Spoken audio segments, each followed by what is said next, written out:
I teach the medical side to work with the psychological side to work with the consumer side, so the patients.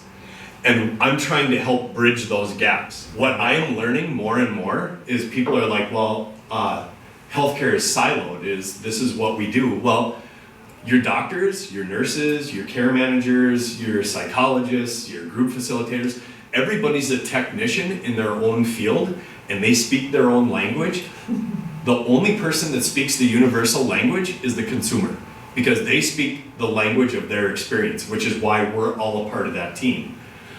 So how are we going to break this down? We need to teach the patients how to be a bit more active for themselves and advocate for themselves within this siloed system.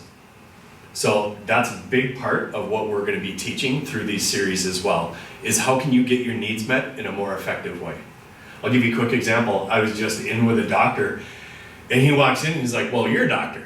And he's like, well, here's what we just did to you. Boom, boom, boom, all this technical language. And I'm like, I don't know what the heck this dude just said, but clearly he thinks I'm understanding him. And I'm like, that is not what's happening. I'm like, it hurts here. And he's like, well, this is what we just did. I'm like, but it hurts here.